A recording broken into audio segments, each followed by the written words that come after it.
સ્વાગત છે મિત્રો તમારો અમારી યુટ્યુબ ચેનલ પર। મિત્રો હાલમાં જ ગુજરાત ગૌણ સેવા પસંદગી મંડળ દ્વારા ખૂબ જ મોટા અપડેટ સામે આવ્યા છે। જેમાં મિત્રો ગુજરાત ગૌણ સેવા પસંદગી મંડળ દ્વારા જે જુનિયર ક્લાર્ક, સિનિયર ક્લાર્ક તથા હેડ ક્લાર્કની જે CCE પ્રિલિમ એક્ઝામ જે તારીખ 20 મેના રોજ સમાપ્ત થઈ છે મિત્રો। તો મિત્રો તેનું જે રિઝલ્ટ જે જાહેર કરવામાં આવશે એ ગુજરાત ગૌણ સેવા પસંદગી મંડળ તરફથી એક અગત્યની જાહેરાત કરવામાં આવેલ છે। જેમાં મિત્રો જણાવવામાં આવે છે કે ગૌણ સેવા પસંદગી મંડળ દ્વારા જુનિયર ક્લાર્ક, સિનિયર ક્લાર્ક તથા હેડ ક્લાર્કની જે પ્રાથમિક પરીક્ષા પૂર્ણ થઈ અને આ પ્રાથમિક પરીક્ષાનું પરિણામ જુલાઈ માસમાં જાહેર કરવામાં આવશે મિત્રો।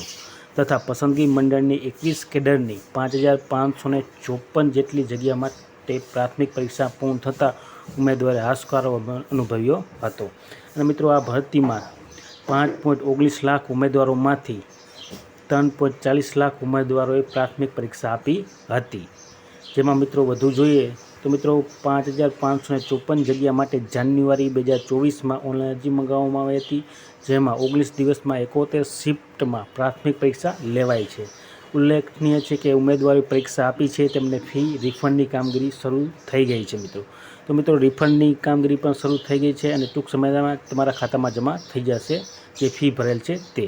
ત્યારબાદ મિત્રો ગ્રુપ બીની પરીક્ષા સપ્ટેમ્બરમાં યોજવાનું આયોજન કરવામાં આવેલ છે। એટલે કે મિત્રો ગ્રુપ બીની જે મેન એક્ઝામ યોજવામાં આવશે તે મિત્રો સપ્ટેમ્બર માસમાં યોજવામાં આવશે, જે 30 જૂન સુધી કામગીરી પૂર્ણ કરવામાં આવશે મિત્રો।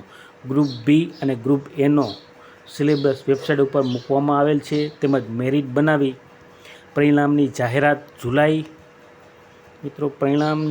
જુલાઈમાં કરવામાં આવશે। ગ્રુપ એમાં 1926 જગ્યાઓ સામે 7 ગણા એટલે કે 13,482 ઉમેદવારોનો મેરિટમાં સમાવેશ કરવામાં આવશે।